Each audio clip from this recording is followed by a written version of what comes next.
Let us start with the preliminary homage to the Buddha.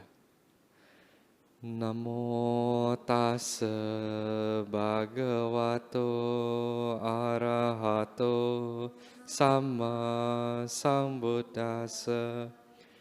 Namo tassa bhagavato arahato samma sambuddhassa.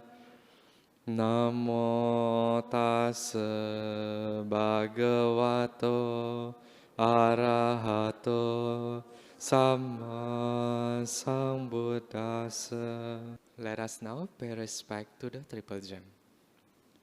Arahang sama sambuddho bhagava buddhang bhagavantang abhivademi.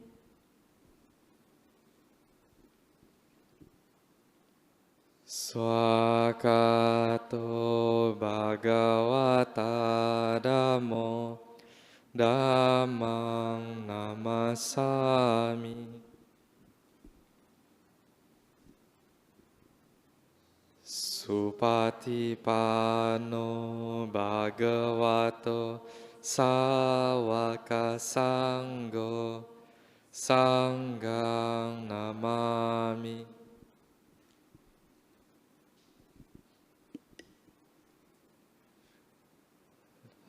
Let us now go for the refuge to the triple gem. Buddhang saranang gacchami, Dhammang saranang gacchami, Sanghang saranang gacchami, Dutiyampi Buddhang saranang gacchami, Dutiyampi Dhammang saranang gacchami, Dutiyampi Sanghang saranang gacchami, Tatiyampi Buddhang saranang gacchami, Tatiyampi Dhammang saranang gacchami, Tatiyampi Sanghang saranang gacchami. We will now chant the observance of the 5 precepts. Panatipata veramani sikapadang samadhiyami. Adinadana veramani sikapadang samadhiyami. Kamesu micacara veramani sikapadang samadhiyami. Musawada veramani sikapadang samadhiyami. Surameraya majapamadatana veramani sikapadang samadhiyami. Let us recollect the sublime qualities of the Buddha. Iti piso bhagava arahang sama sambuddho vijacarana sampano sugato lokavidu anutaro purisa dhammasarati satta dewa manusanang buddho bhagavati. Let us recollect the sublime qualities of Dhamma. Swakato bhagavata dhammo sanditiko akaliko ehipasiko openaiko pacatang veditabo vinyuhiti. us now recollect the sublime qualities of Sangha. Supatipano bhagavato sāvaka sangho. Ujjupatipano bhagavato sāvaka sangho.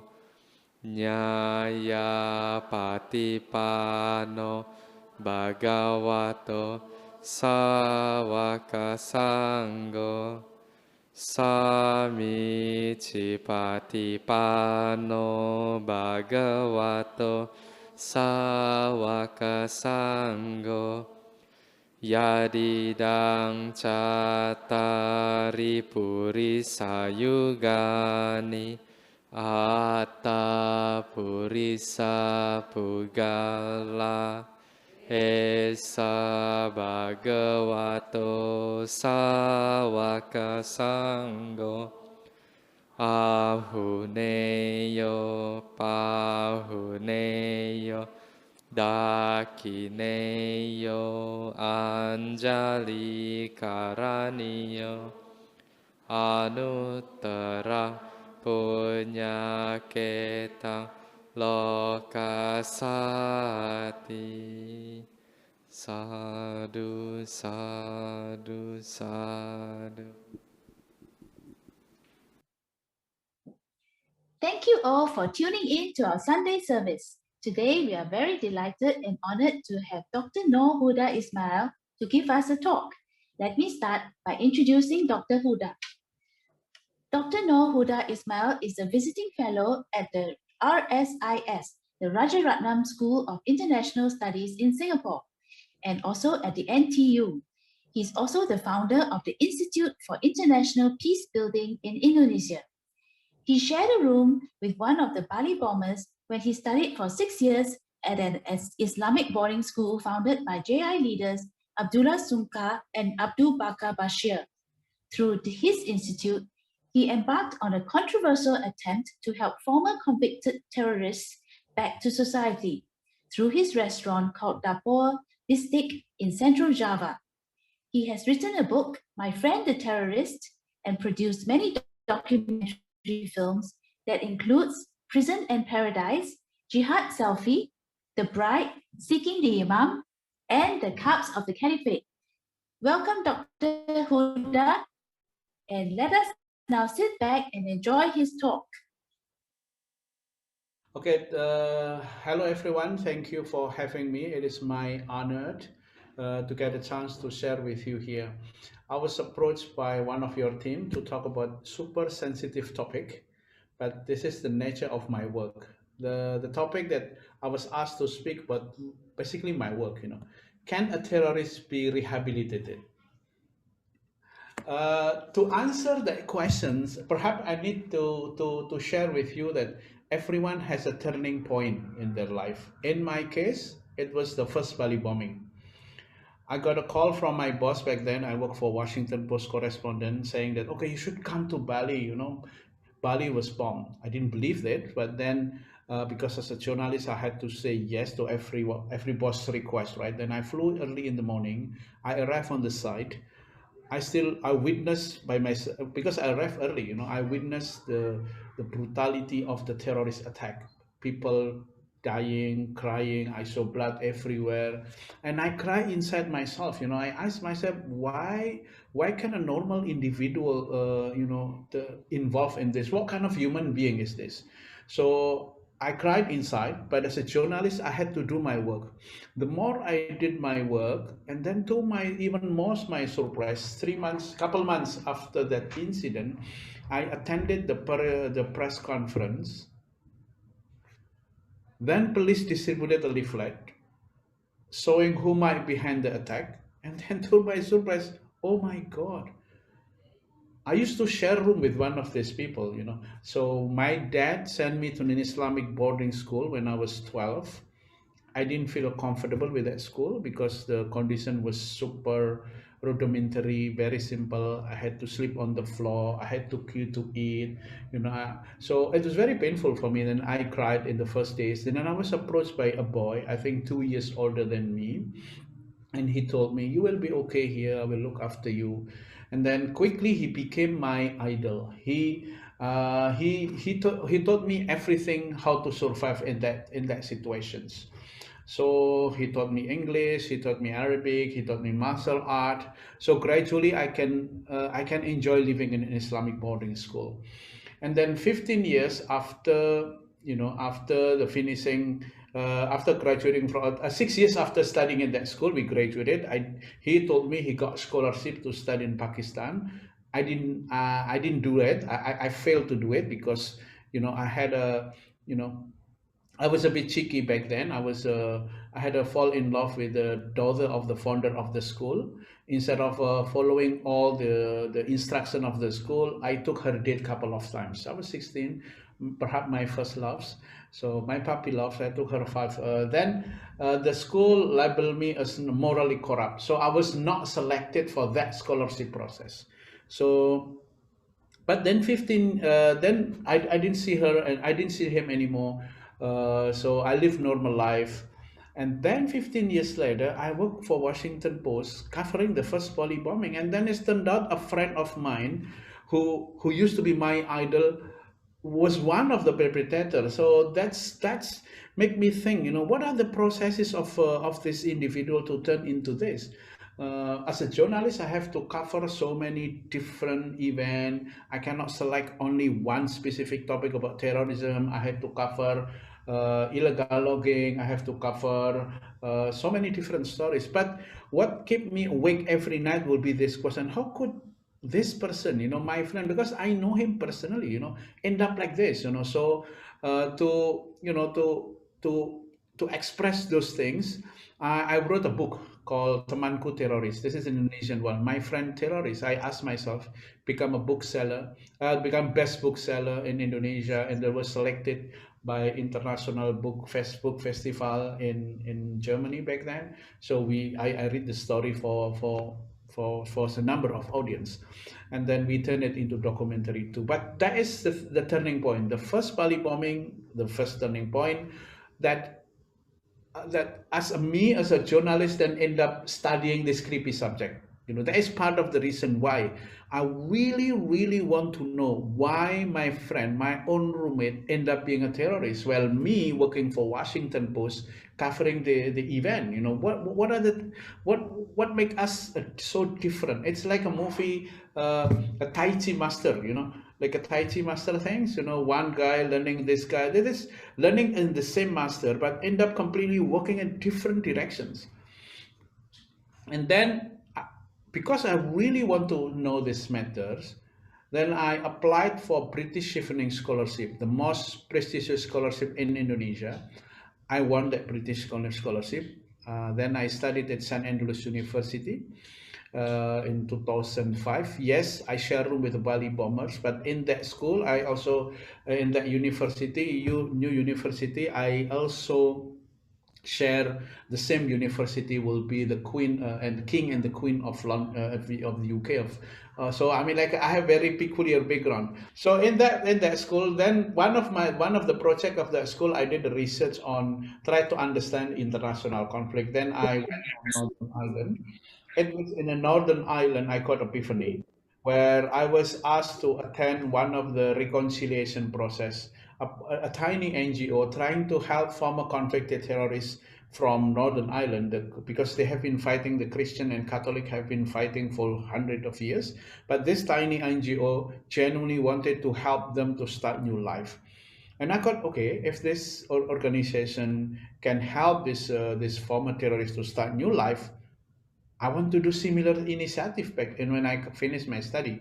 So I come back in Indonesia 2006, 2007. I start to, adjust my own life, and then I established my own security company, consultancy company, which is related on international security, giving advice to so many transnational organization, UN, and all of this about my expertise, and also, but I feel like something I need to do something, which is try to go back and establish an NGO, genuinely trying to help this former convicted to start new life.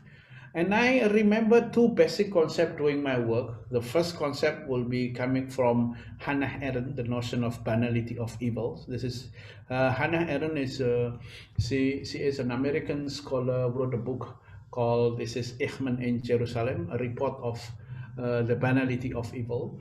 So basically, she is a Jewish, managed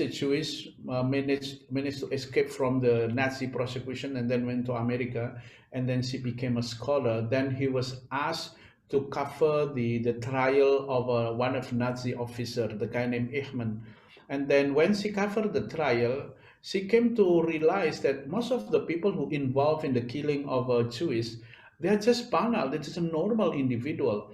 So there are processes of turning normal individual to become an evil. So I believe with this kind of things. And so the notion of process, no one born as a terrorist, it requires processes. And I really want to understand that, because to me understanding doesn't mean supporting, and this is two different things. So and for your I think for you, for this Buddhist fellowship here, you can easily relate my work from the story of Angulimala. This is very important when like there was a story about it's a bandit, who killed so many people, hundred of the, I think, so many people. And then one day he wanted to kill Buddha himself, but he managed to, but for some reason he failed. And then Buddha forgive him. And he said, life is dear to all beings. They have the right to live the same as we do. We should respect all life and do not kill anything. So that's because of that. So then I started to understand, okay, so they are normal individual, there are processes to do it. But the problem with rehabilitation, there is no terrorist rehabilitation for dummies. There is no structure. Because back then you have to put me in the context. I established my organization in 2008. So there was no discussion among the policymakers, among the Indonesian government. I mean, like just to engage with these terrorists. Well, they engage in the sense that rehabilitation. For our obsession back then in 2008 was how can we arrest as much as possible? Because arresting them, and I said yes, arresting them is critical because they might pose direct danger to our community. But in the end of the day, we need, okay, when we arrest them, we put them on trial, we put them in jail. Eventually, they will be released. And what to do with after release? That's what kept me thinking. And then because there was no terrorism for dummies, and I tried whatever I can. So the first business, so because of my previous work as a correspondent for Washington Post, and I studied in an Islamic boarding school where many of the graduate of that school end up being involved number of military training in Afghanistan. Okay, when I established my organization in 2008, I just want to emulate. I was inspired by what I saw in Northern Ireland, but there was no playbook. There is no terrorist rehabilitation for dummies. But I really want to do it, so I tried. I tried. The first project that I did was cacao business. So I work with a former Afghan fighter. He is an Afghan veteran involved in one of the atrocities in Indonesia, arrested and then released from prison. And he came to me because he knew me. He is one of my. He knew my work, so he approached me and he started to. No, no, I want to. And then after release from prison, he don't know what to do. We don't know what to do, and then he said, okay, let's do a cacao business. So we did the cacao business together. Initially, the early work, he always come quite often, but couple, after harvest time, and then he never show up again. And then I said, what happened to this guy, And he turned out he got a second wife. He was very busy with his second wife, just to reconcile between his first wife and second wife, keep fighting here and there. But then, okay, the cacao business failed, but I learned something here, that the being terrorist is part-time job in Indonesia. So in order for them not to think about this these cruel activities or about terrorism, we must occupy them with worldly activities. But of course, I cannot make recommendation to policymakers or society that give this release terrorist a second wife. Then I will have a lot of problem with the woman activists, and this is unethical as well. But this is very important learning, lesson point after I make mistake. Okay, they no one is a full time as a terrorist in Indonesia. Then I was approached by another release terrorist, and then we start social enterprise again with this fish farm, this fish business, fish farm business. So as again the fish farm ran well, especially during the harvest time. But waiting this tiny fish to get bigger, then the problems start, because this release terrorist start to feel lonely, and then his old friend from the network approach him, and then you see then we are seeing the cases of recidivism. What it means that my client went back to his old network, which is a terrorist network. So my program failed miserably. The business okay, but this guy went back to violence. Then I realized, but I learned also, if you want to come up, if you want to create an intervention, you need to have an intervention that allow these people to meet with so many different people. You cannot just meet and make an intervention, then leave it that way, and then this guy wandering around. So his old network will eventually approach him, and then the likelihood for them to go back to the old network will be higher. The chance will be much higher. So this is fail again. Then I was okay. I almost give up. Then I was again approached by another release terrorist who came to me. Okay, let's do something together. And I said, okay, I still okay. I want to do it. This kind of this person also. So we did a t-shirt business. With the t-shirt business, he gave me the money back, the capital, and then he gave me one of the t-shirt, and he said, "Okay, this is the t-shirt for you. You know, this is the business went well, and this is the t-shirt for you." And then he gave me this t-shirt, "Jihad blood run through my vein." You know, Osama bin Laden is my hero. Like, oh my God, this is so I fail again. You know, so then, but I learned it is very hard to read people ideology. So it is very hard to de-radicalize people. What we can do realistically will be just to disengagement. So the whole purpose of my rehabilitation back then was, okay, I cannot engage them directly with ideology to de-radicalize them. So what I need to do is just to disengage with the violence. So I was approached again by release terrorists whom I interviewed in 2003, 2004 for my story about the network of jihadism in Southeast Asia by this guy called Yusuf. Yusuf is a Moro veteran. He's coming from traditional Muslim community in East Java, but he watched a documentary video on Bosnian conflict, and he was like, "Oh my God, Muslim being oppressed. I want to do something to help this Muslim." So then he tried to find a network, and back then is again you have to put into context. There was an internal conflict in Indonesia between Christian and Catholic, between Muslims and non-Muslim in Ambon, and then he wanted to do that, but he failed. But there was a network that eventually helped him to find an opportunity to fight in Mindanao, southern Philippines, for 2 years. Yusuf's story told me the importance of three things, three N. Number one will be need. So Yusuf need was the idea of defending the weak. And then second thing will be network, the network of existing network of Jama'ah Islamiyah, the terrorist network. The last one will be the narrative that Islam has been oppressed by the enemy of Islam, and through a video that he watched. But after he come back to Indonesia, he was arrested. So in order to do the work, then I started a business called a culinary business, and I want to show with you the video of what I did on my culinary business. Okay, hang on with me. Uh, did I speak too fast or no?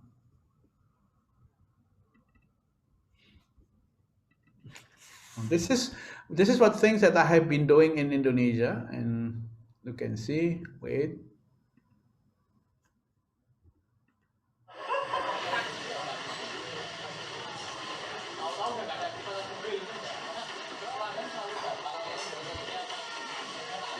I help him to find their call in their life. In the case of Yusuf, apparently he likes to meet people. So food industry or hospitality industry is a perfect of his skill. And then now I think because he's reformed, he renounced violence, so he become my kind of a right hand man on the ground, you know.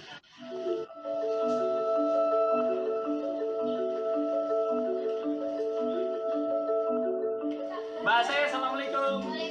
Sibuk banget, Mbak. Apa yang diberikan?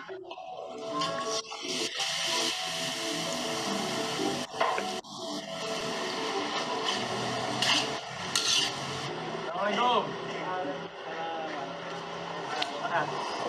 Teman-teman kita undang memang ada pengkhususan yaitu teman-teman dari mantan teroris sehingga kita bisa memulihkan rasa semangat baru. Tentunya kita ingin kebersamaan di dalam bulan Ramadan dan kita mempererat saudara.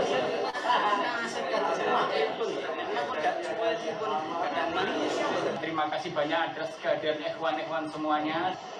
Dapur Gustik adalah salah satu tempat yang bisa saya terutama kemudian ikhwan-ikhwan jadikan untuk tempat bertemu saja atau tempat janjian atau kita bisa untuk sharing.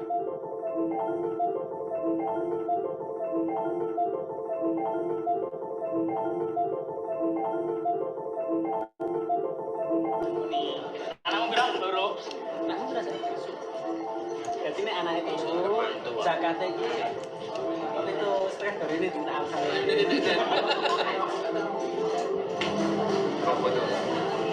Ntar gue kirimin lagi loh. Bagus ya? Nah ini rumahnya Mas saya. Palembang sekarang. Luar biasa. Masih belajar. Safari Ramadan. Safari Quran. Ya, kita sudah saling ganti nomor HP, nanti bisa komunikasi. Jelas kembali ke tempat masing-masing. Cuma informasi terkini kita bisa saling memberikan kabar melalui telepon. Jadi sebelumnya sudah keluar di penjara sekitar setahun yang lalu, mereka sudah melakukan proses yang sama dengan harapan ada komunikasi yang baik antara yang baru bebas dengan pihak Bapas, termasuk dengan pihak kita. Yuk, hati ya.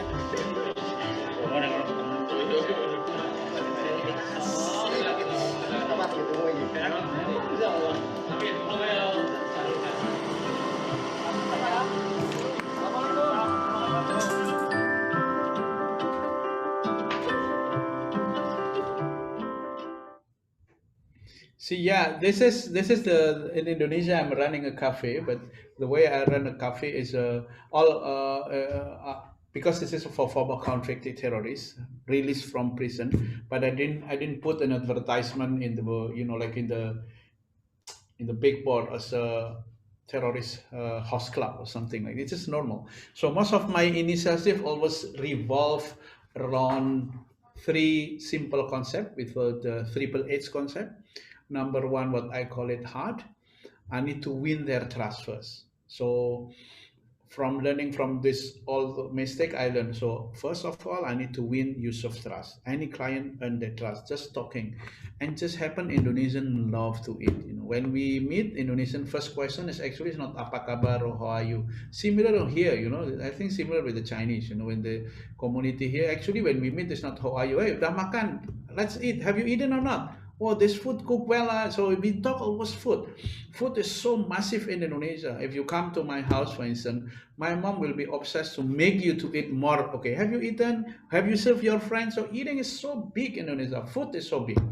So then food business is the best choice for me. So this number one is winning their trust. So using food is the best way. People just hang out, sitting in a cafe, and then we have a coffee. And more importantly, if you are running a cafe, you have to dress up properly. So there is a concept called fake it till you make it. So these people usually dress up with a specific, some kind of a traditional Muslim outfit. But in my cafe, I have a uniform. And when uniform, you behave differently. And then if you serve people, when you serve, you move your body, you move like this, you move, you bow, you respect. And if you make your, let's say you make a coffee and your coffee is not good, and then you have to listen to the complaint of the customer. So this behavior change apparently gradually change also people, cognitive aspect. Then you start to celebrate difference. And then in the end of the day, these people of Yusuf, people like former release terrorists, expand their social network. So people tend to say, oh, Huda giving a job to terrorists. No, yes, job is not only just a job. From my previous mistake, if I just give them a job, something, but I don't think through what kind of initiative that can help them transform and challenge their ideology and behavior, then it will be, it won't be that effective. So, and because the problem of these people, many of these people, of people who are in the network of violence, they do not want to celebrate the difference and they don't want to listen. So they live in their own perspective. So food business is the best. So this is number one, winning the heart. And then second thing, hand will be transforming their energy. In the case of Yusuf, for instance, from using AK-47 because he fought in Mindanao for 2 years, into fried duck, because so transforming their energy. So you cannot challenge them, you transform them. So instead of then and because he start to feel comfortable, and the last one will be ideology. Challenge their ideology. See, because there are many funny incidents, when I get phone call from the police, and then hey, then Yusuf pick up the phone. Hey, Huda, this is a phone call from the police. No, I'm so scared. And then just pick up the phone, and ask what do they want. And then the police go, oh, this is from this local police station in Central Java. We're going to have a meeting for 300 pack. Would you be willing to provide, the food for us? And then like, what? So this is so, and then gradually, and this is what happened now. Yusuf serve the enemy, and because he renowned violence is again, he become what I call it multi-level marketing of kindness. So Yusuf recruited others. So those, if you look at on the film in the TV, in the film that I produced, those people, I do not recruit them. It was Yusuf who asked others to come. So therefore, now I have a network of people who receive the direct beneficiary of my cafe. So with the Singapore contact, I work closely initially with one of Eating Safe. Benny is a good friend of mine, the owner of Eating Safe.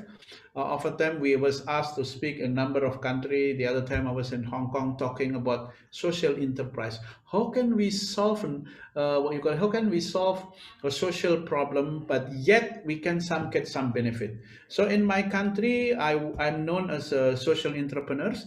So I won also Ashoka Fellow from America, and then we discuss a lot. So terrorism, I'm looking at as a social issue, and I try to solve this using food industry. We have a chain of food industry. I want to share a bit why we should engage people like Yusuf. This is the last one, almost there, hanging there. Okay. And then, so you see Yusuf, right, with the triple H concept one, after winning his heart, sorry, with his too much H, I was too funny, and then hand and head. The last one will be amplifying the role of former. So like Yusuf here, then I train him to speak in public speaking, engage the community. If you can see here, so I train Yusuf as a one to be an activist, know how to engage the community. And then one of them, she is a Singaporean. She used to work at Google, at a Facebook. So she came because we have been friends for quite some time. And then she came to me helping my workshop with the CVE, counter-violent extremism workshop. And then we combined between Ustadh, woman, for this initiative.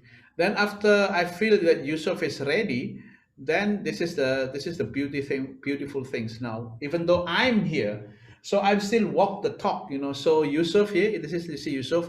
Yusuf did the prison visit. So he visited the prison where many of his friends still in the prison. So make sure when after release, these people will, because he understands the concept of winning the heart. So we need to win the heart of those his old friend inside the prison. Not and then before his friend being released, it is Yusuf also went to the community 6 months before his friend being released. He start to talk about the need for community to actually accept him, because this is not only the benefit for this individual, this release to release, but also the benefit of the whole society as well. Because recidivism, if you have a problem with recidivism, it's not only harmful for them but also for the whole society. And then Yusuf also did also family visit too. So preparing the community is not what I have been doing so far, but now I'm here doing fellowship in with SIS. I try to use my skill as a filmmaker to produce film to spark the conversation on this very issue, the need for second chance, the need to engage the former, because now I cannot do it all the time. In the end of the day, I need to consolidate my knowledge. I have a great time here in Singapore with RSIS, sit down and write up what I have been doing. But in the same time, I already established a system in my country, in Indonesia, where now, even without my presence, my organization expanding and expanding. Now with my work, I'm asked to speak about this very issue in so many different outlets, from ASEAN Forum, from UN, and the other day I got a like a engagement talking about how can we use a format not only with Islamic context, but I talked to these people coming from white supremacists, from from many different type of farmers. And this is so I'm very happy to be part of your event, and I hope this is just the beginning of our ongoing conversations. I strongly believe that even though I'm a Muslim, and then you guys are Buddhist, but in the end of the day, it's about humanity. It's about what Buddha said. It's about second chance. And I'm very much, and for me, my organization also has been working a lot with not only Muslims organization. Therefore, I never look. I never use religious narrative in my work. I use humanity narrative. Therefore, I work with Buddha Suci in Indonesia, but hopefully we can do something together to tackle this very pressing issue. And do not ever assume that, oh, this is just Indonesian case or far away. These people who get involved with Falun will be not us. No, like Hannah Arendt has said, banality of evil. They are banal. It could be happen to anyone, including us. Using so many different narrative, either ethno-nationalist, ethno-religious, ethno-secular. You can use violence to justify whatever you want. And that is the thing that we should encourage other people, try to give those who get involved a second chance, and make them challenge their own the narrative of their whole group. I hope this helpful, and then feel free to ask any questions with me. Thank you very much.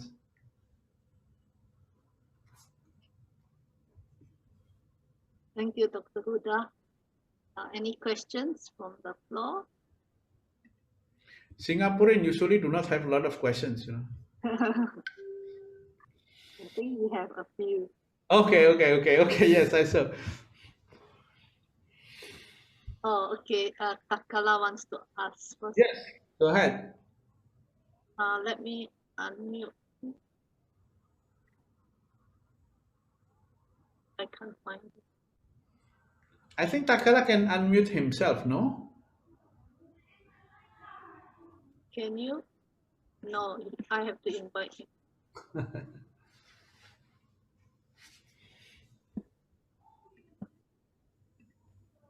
Okay, can you hear me now? Yes. Can you hear me now? Okay. Perhaps mine is not so much to ask a question, but I would like to relate to you something very similar to what you have gone through. One of my I'm a commando officer. One of my men, who is very fit, he's the best runner, he actually committed crime and got into jail.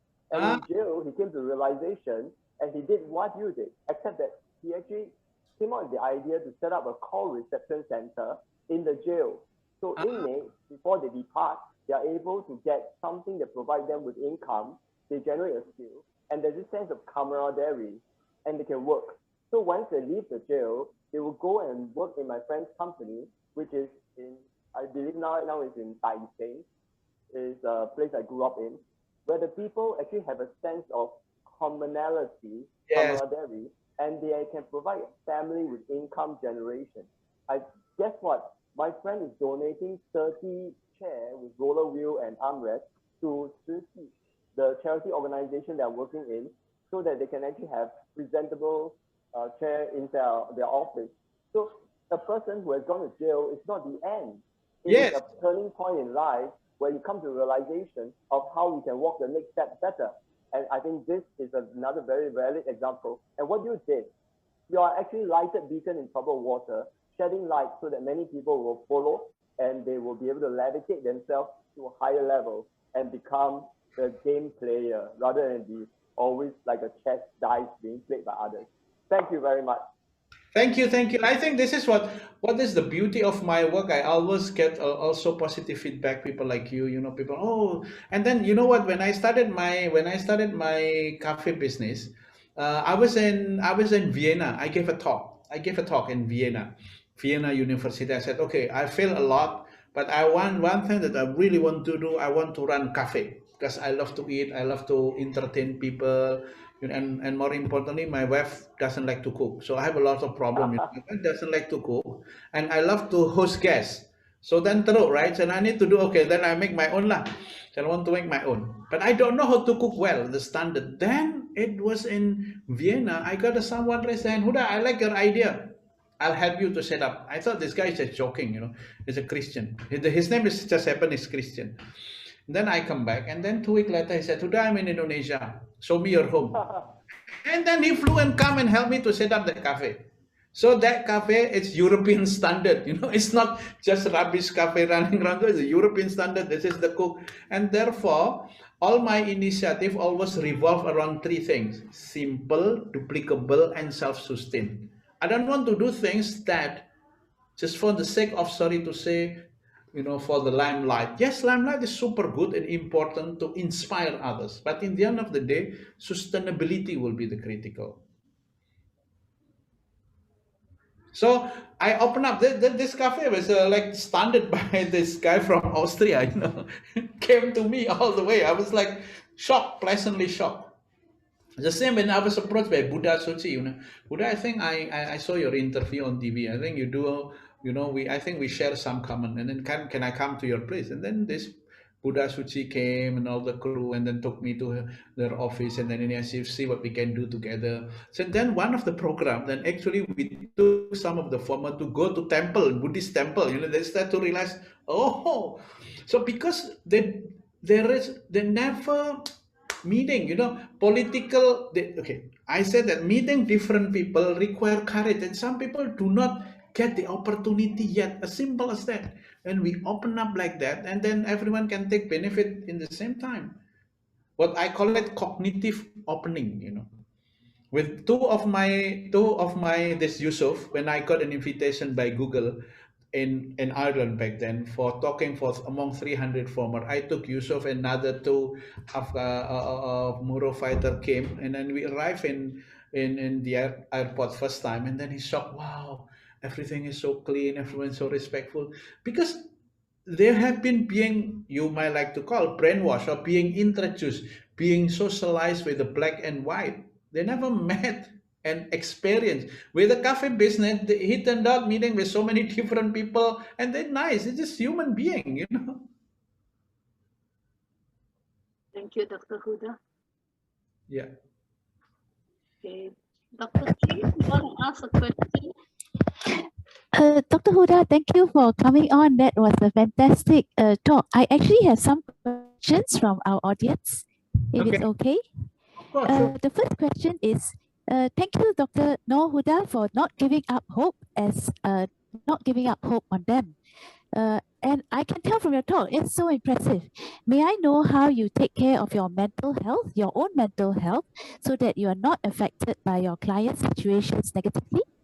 Well, that's very good questions, Here in Singapore, I can say to keep my sanity will be swimming. I love swimming, exercise a lot. and then exercise a lot. Not a lot. I have a problem with my weight issue as well. Because your food is so good. Nasi lemak, I love this morning. This is so heavy. So I put up weight. I'm in Singapore here.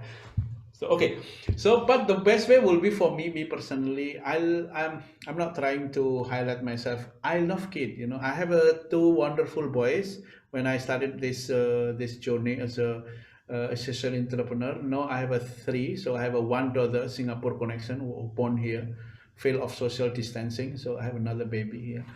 So the best way will be for me channel my energy to talk to my real people, my inside, my kid, my own family. So this is the best refreshment for me to see them growing, make me so rewarding. Therefore, I took them everywhere in so many. I think Pahong met my son, right? So one of maybe my son. So yeah, giving them exposure as much as possible. That what make feel happy to keep my own well-being. Thank you, Dr. Huda. That was fantastic. Actually, the next two questions are from Brother Pang Hong. I'm not sure whether he wants to ask them. I'll go ahead. I'll go ahead. Okay, so the first question from Brother Pang Hong is, how do the most effective approaches you have used in rehabilitating terrorists work to succeed? So I guess it's what are the most effective approaches you have used?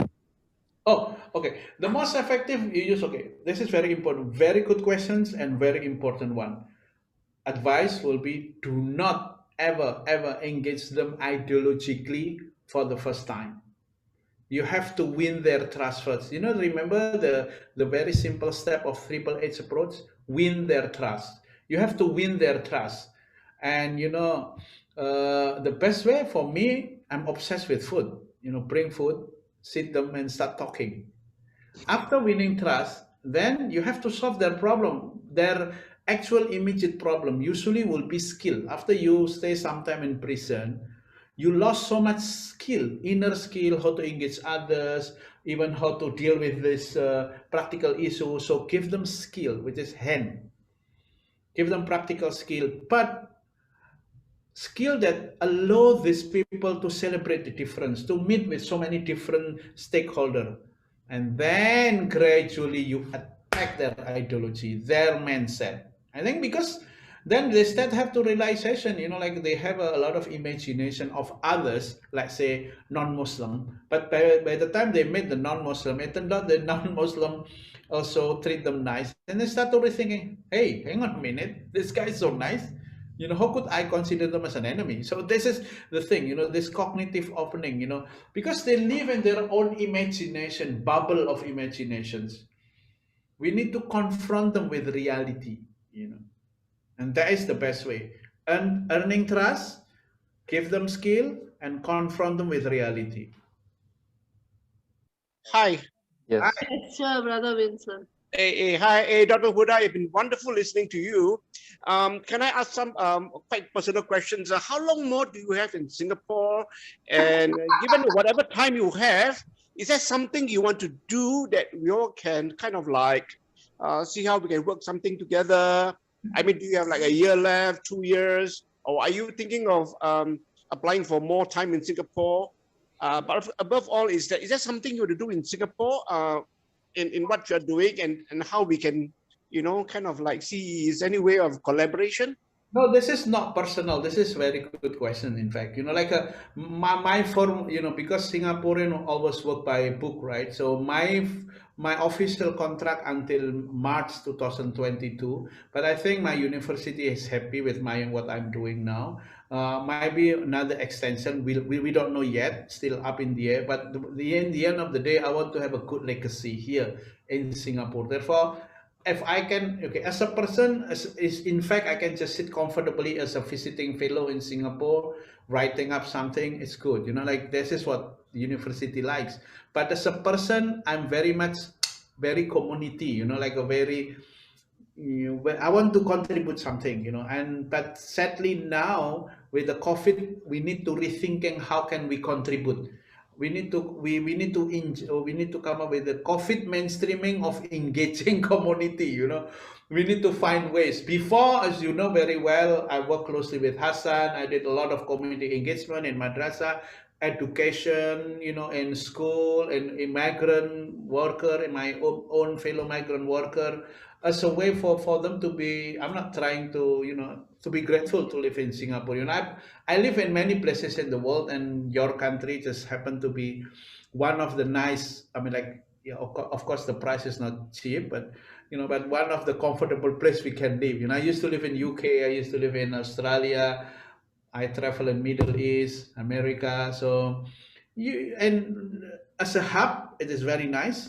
But because of so many constraints, small like this, you need to compete too much. So sometimes things become so expensive. This is a bit new things that I need to do to negotiate. One thing that definitely we can collaborate, keep this conversation going. We always find ways to collaborate in many different things. The one that we keep talking, for instance, I'm obsessed with the notion of a cultural understanding between Indonesian, Chinese, and Chinese, because Singapore is a small like this, but you are share so many history with Palembang, with what happened in Semarang, with happened like this. This is something that we can share. We discuss a bit with the story of Cheng Ho. This is one of the things that I like to. In the end of the day, any society, any culture will grow as long as this notion of open-mindedness, the notion of sharing. There is no single culture can thrive without without being open-minded to different things. You cannot be fixated. Oh, must be Chinese, must be Indian, must be like this. We borrow each other culture, and there is anything related to cultural understanding will be thing that I really want to push. To be part of the conversation. Wonderful, wonderful. Thank you. Very good.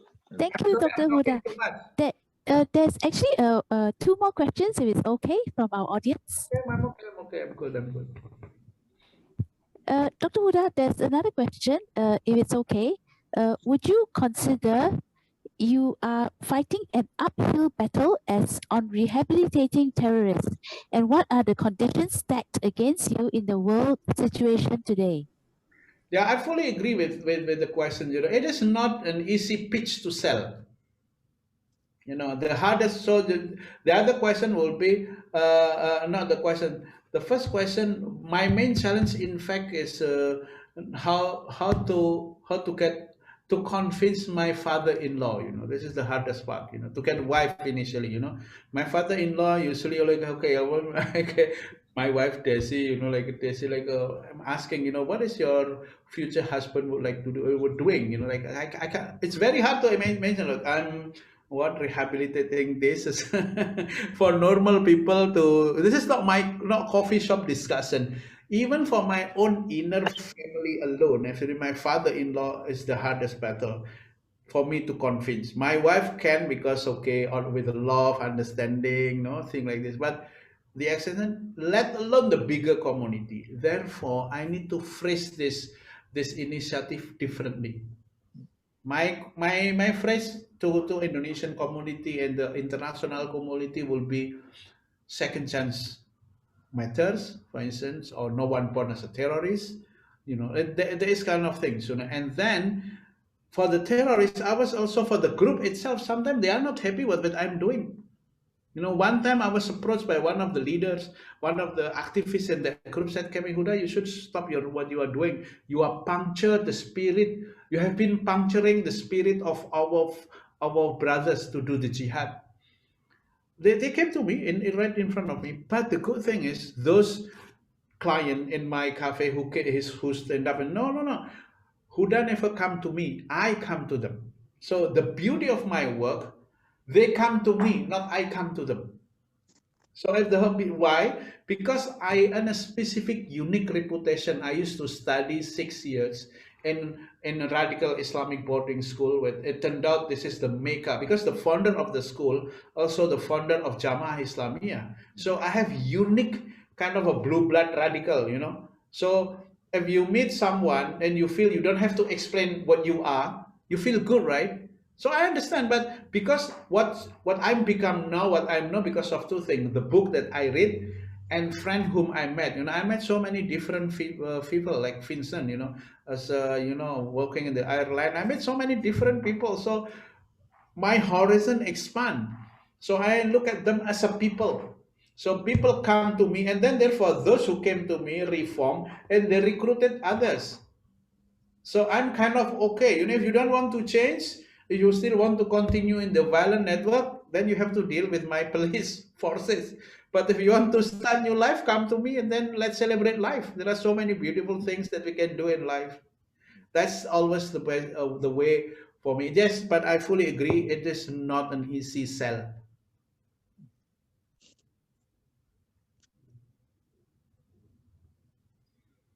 Thank you, Dr. Huda.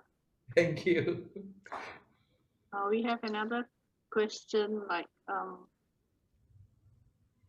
all the rehabilitation methods that you have done, are they effective?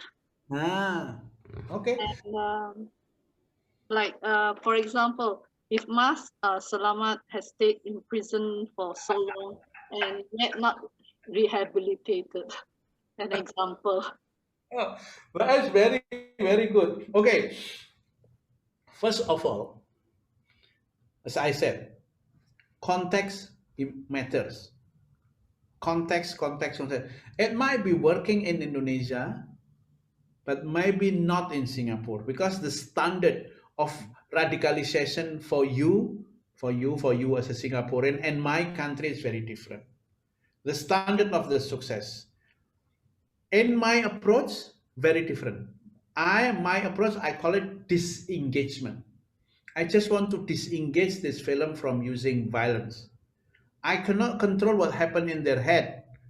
So I cannot make sure that those who are working with me as a client, they actually de-radicalize. Remember the story of a former release terrorist who came to me, and we started a business, a t-shirt business. Yes, he's disengaged, but his mind is still wandering around. I want to do the jihad. So therefore, the t-shirt, jihad is my call. So this is what I call it, disengage.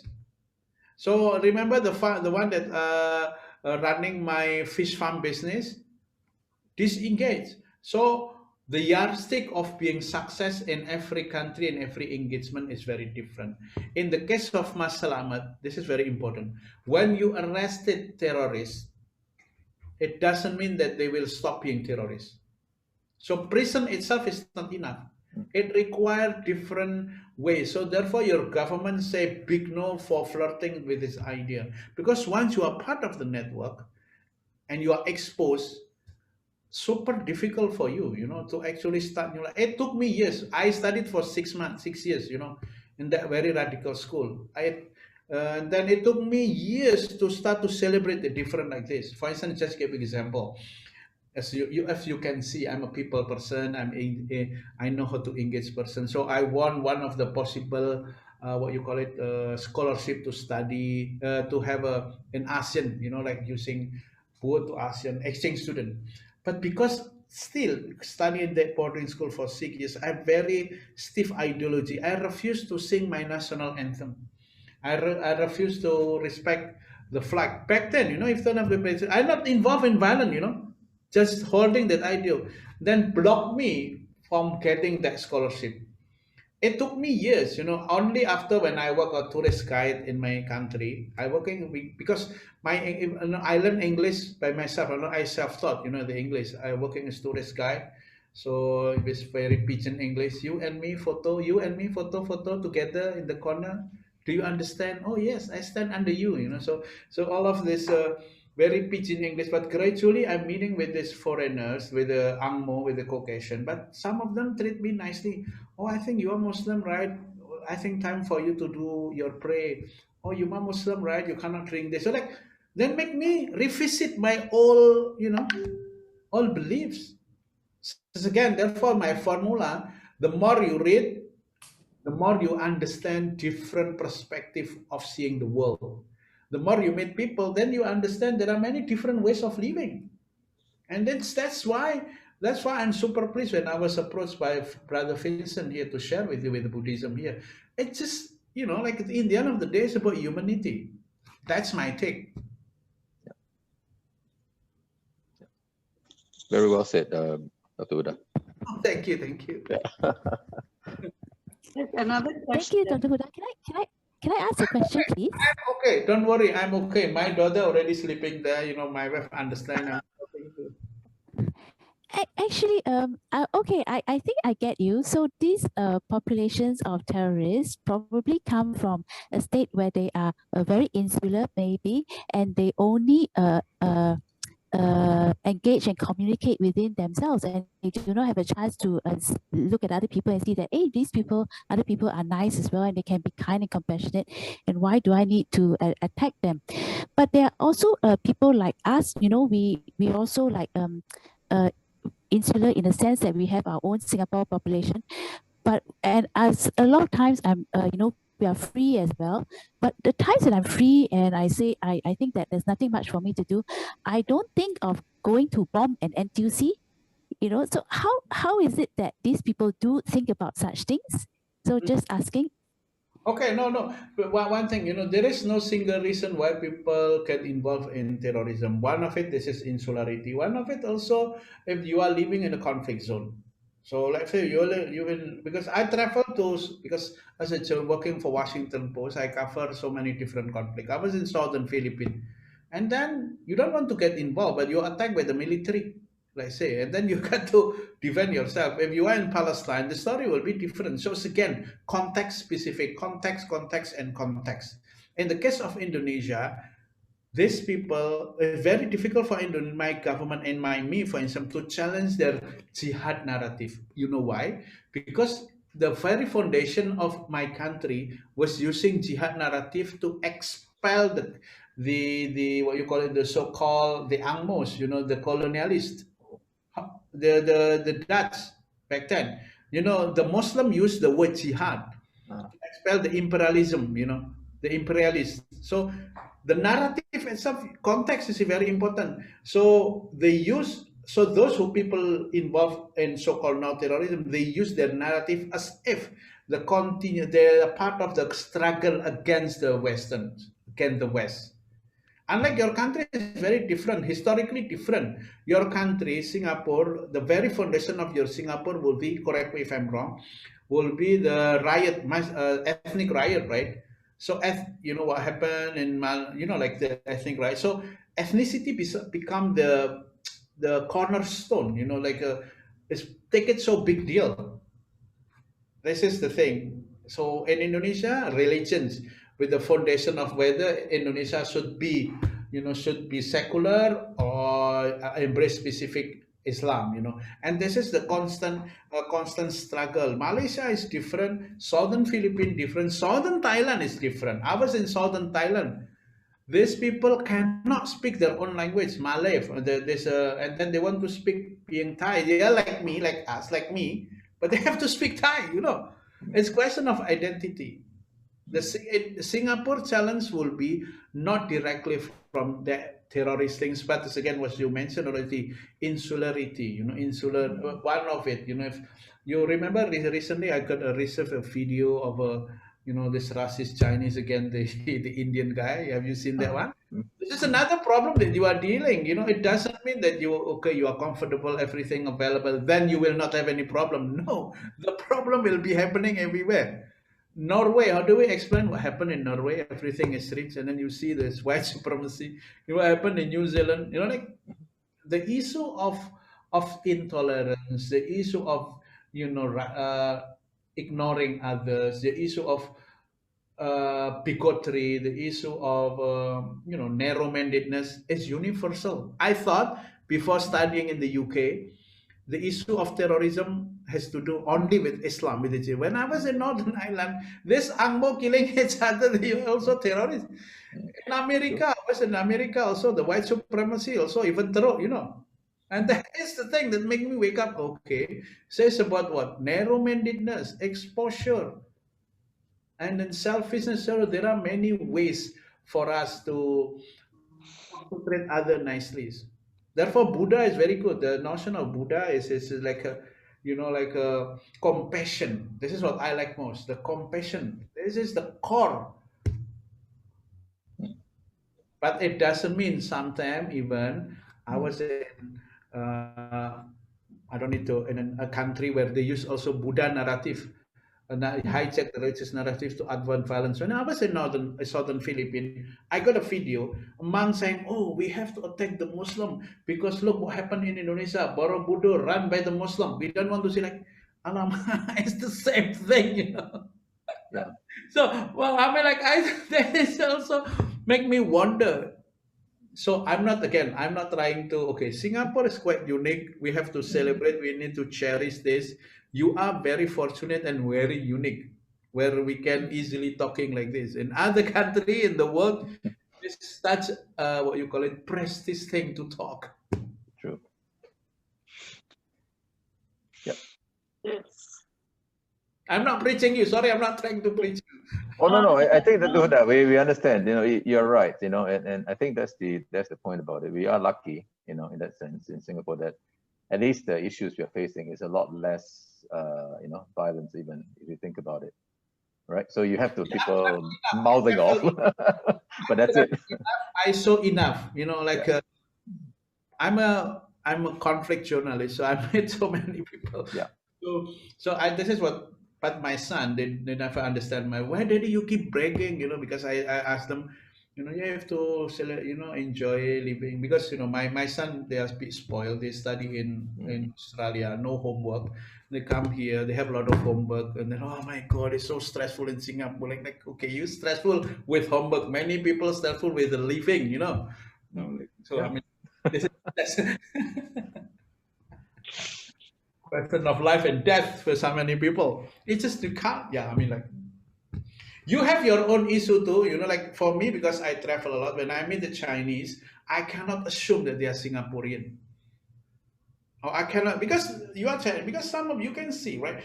The reason why we live here, I think I talked to Brother Vincent. I deliberately choose to live in Singapore because Singapore is very unique. You are Chinese, but your thinking is very West. Because the founder of your country said, okay, we adopt English. So when you speak the language, the English one, then it's change your personality one. When you speak Mandarin, you speak your different your dialect. So this is quite interesting. And to me, I encourage my son also to learn Mandarin as a compulsory language because it's better to understand China than to fear, like it or not. China will not stop growing. It's enough for them to be poor. Okay, so I don't want to do poor anymore. I'll do anything to do it. And United States is not struggling. They have a lot of issue. The country, I mean, like, I'm not. If United States declining is not good for us too, but I don't think that they will be as powerful as before. They need to come to the term that respect China. It is not only a country. It is 3,000 years of civilization. This is something that people tend to forget. So I'm not trying to be pro China, but this is what happened in geopolitics now that we need to embrace. Yeah. Thank you, Dr. Huda. Thank you very much. Can I ask another question, please? Recently we had a case of this young boy who actually tried to bomb up. I think it was a church. No, I think he tried to blow up a mosque. I think, and he actually rented a car, learned how to drive on the internet, and then I think it was a mosque, and he decided to attack the mosque. So I was just wondering about the influence of the internet on our young people. Is it really that strong? Because if I look at the internet on violence films and I watch a movie, I don't want to attack people. So how is it that I'm just trying to understand them? Do you want to have an academic answer or coffee shop talk? I would like anything. Thank you. Because so because you invite me as a scholar, I will come up with a term that you need to write down because it will come out in your exam. So there is the concept called collective actions and connective actions. Collective in the past, collective, like in the old terrorist organization, you have to join a group first. Like in the case of Southeast Asia, in the case of Singapore, people has to join an organization called JI, Jamaah Islami. You join a group first, and then the group mold you individually. So your identity become a group identity. So the group assign you, oh, military training in Afghanistan, oh, military training in Philippines, and all of that, and then, oh, we need to attack this. So it's a need to understand the group dynamic. So collective action. Today, what happened is connective actions. You only connect to the internet. Some of them never met, and the internet here shape individual identity. Maybe Nani Wang can share. How old are you, Nani? Yes. Okay, 21. Nani is 21. I'm not sure whether Nani 21. You spend longer online or offline?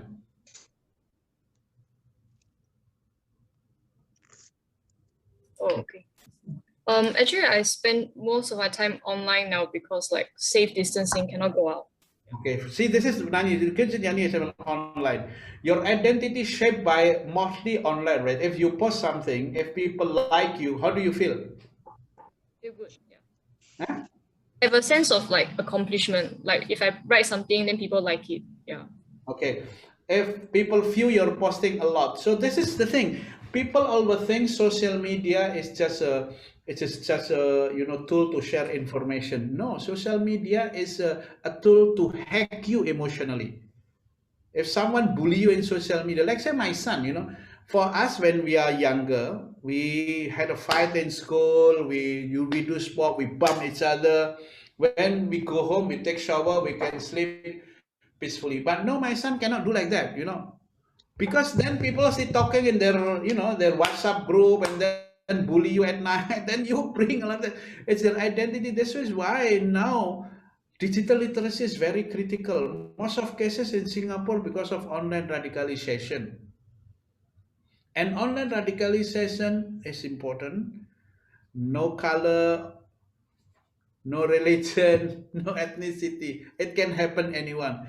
Okay, I'm asking you, Miss Hui Kim. Is that your name? Okay.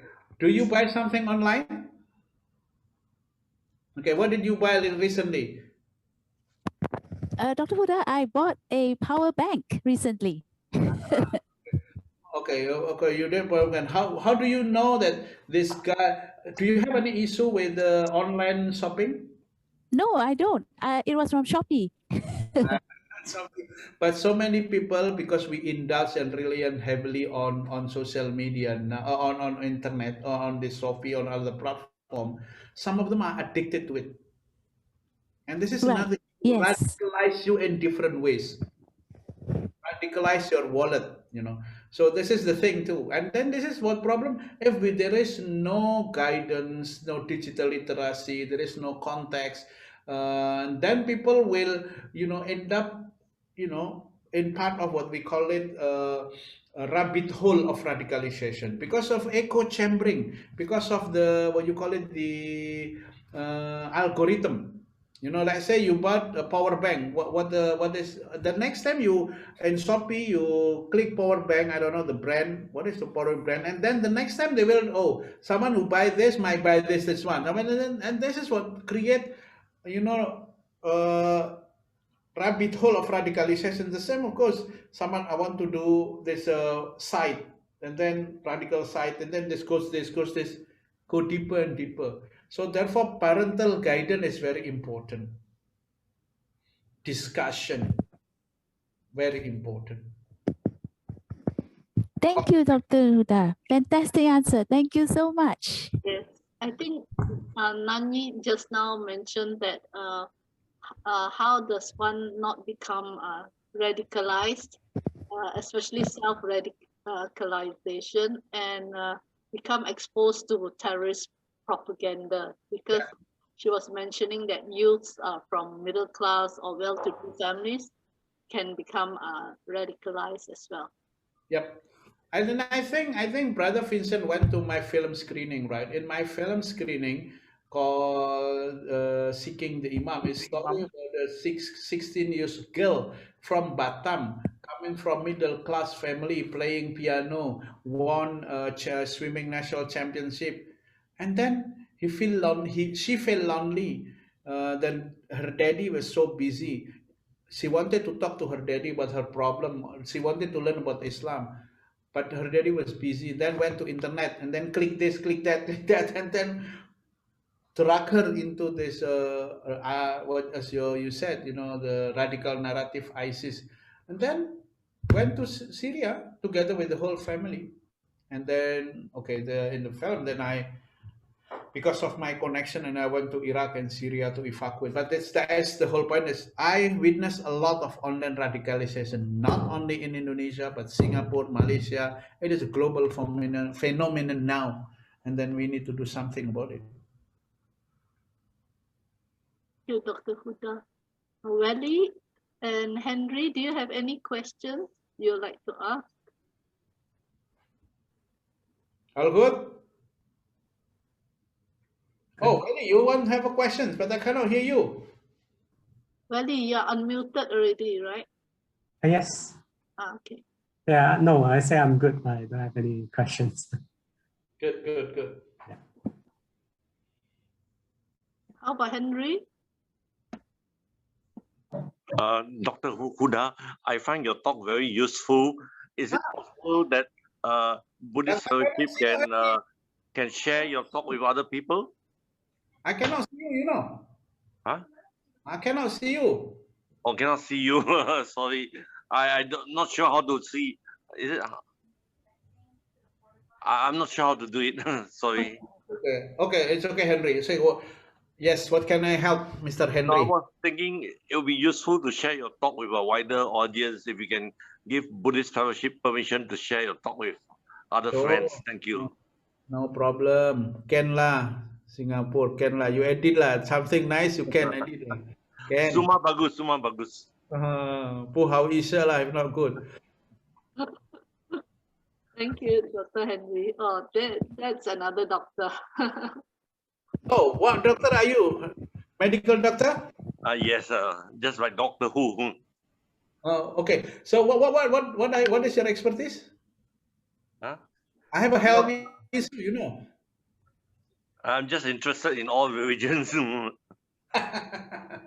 to see a better world of better understanding. Okay. He's a GP also. Okay. Sis Shushan, you have any questions? I think Al has a question, Oh, where is he?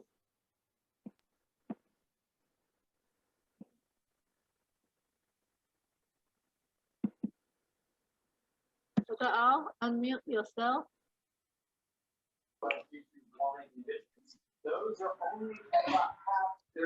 Good evening, Dr. Noor.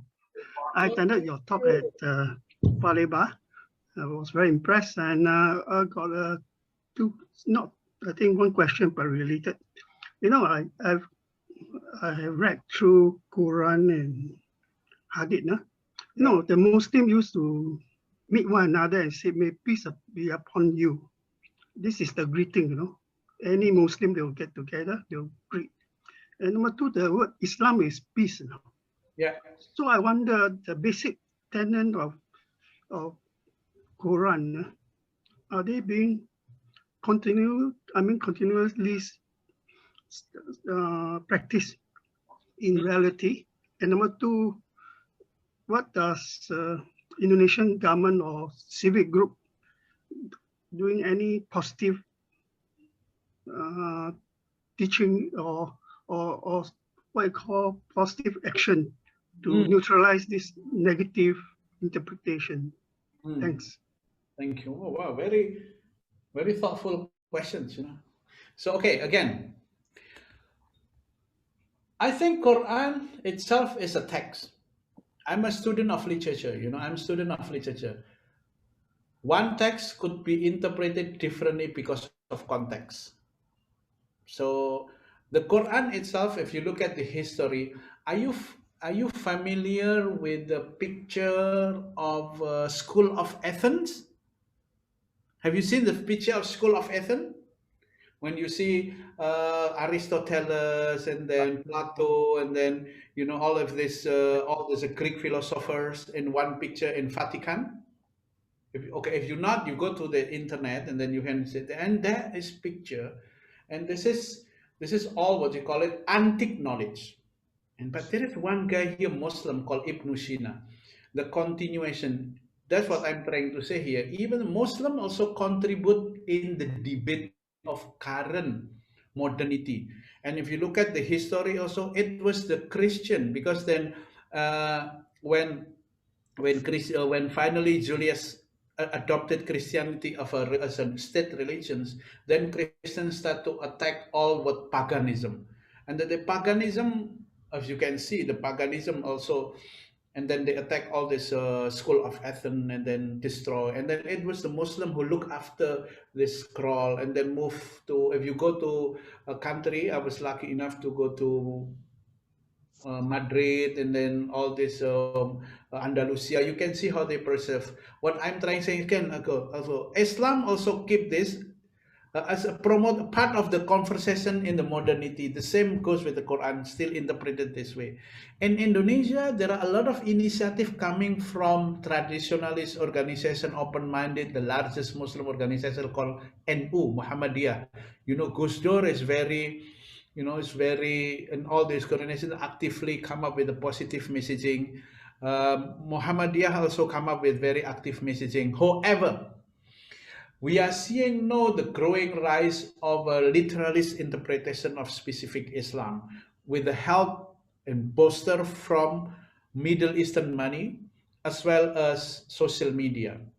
They are very loud, and that is the thing. The young people like to have some very quick fix, and then more importantly, they always there is a desire for purification. I want to get more pure. This is something, something that we need to one thing that we need to definitely challenge for our country, not only Indonesia but also in Singapore, also in Malaysia, also the notion of purification. We need to purify. We need to go back to the era of the early Muslim, which is oftentimes reject modernity, reject the notion of celebrating the difference. This is the challenge at the moment, and therefore I use film, a documentary, as a way to spark the conversation in the community, a wider audience, as Dr. Who said. If you're doing good, you need to make it. You need to have more people to be part of your, movement. You cannot do it doing good silently. We need to collaboratively work here and there. So Buddhist fellowship must invest heavily in, in this kind of endeavor, engaging the creative means to spread out your wonderful message, to engage the youth, especially not Nanyi, I think is millennial, but you need to go down with the Gen Z.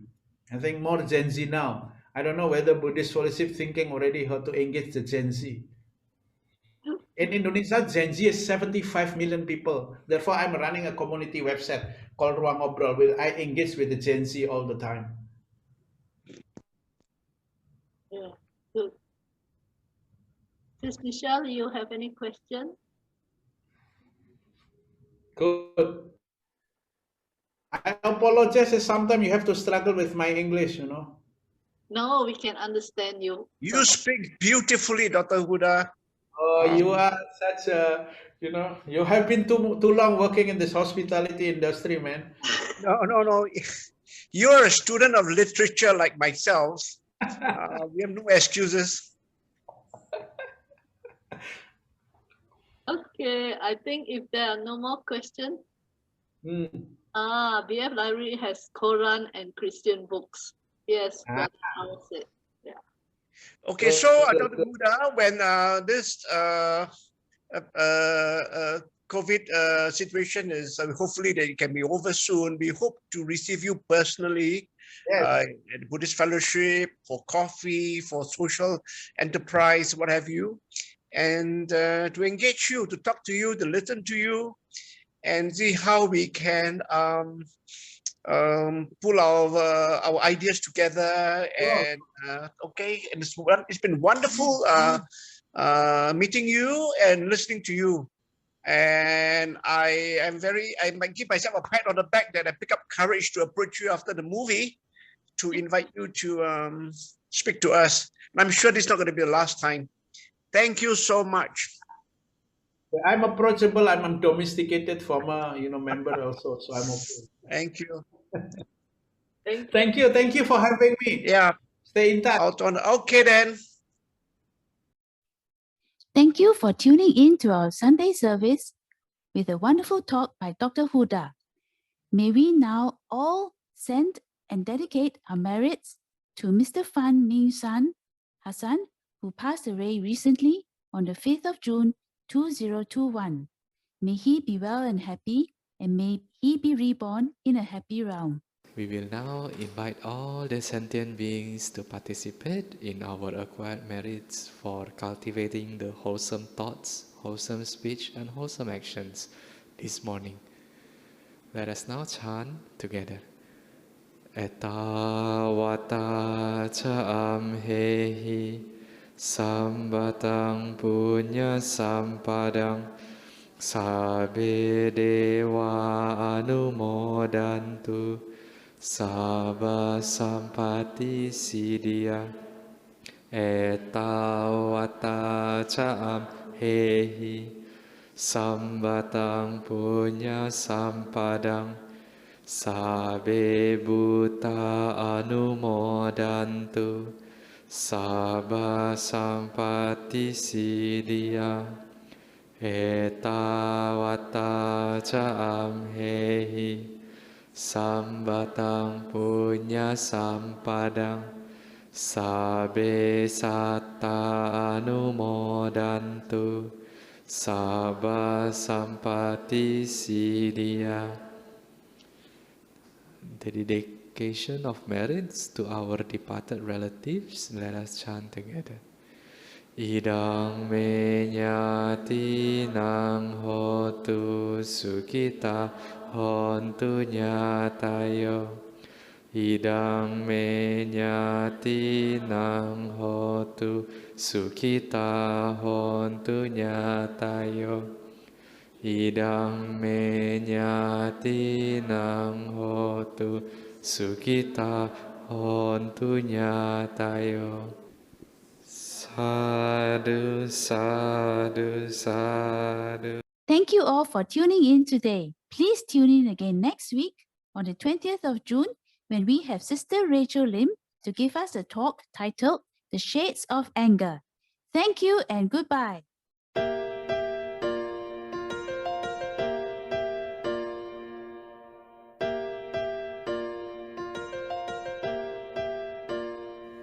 Imagine a house you can come into. There is no condition that you must fulfill. You'll find love.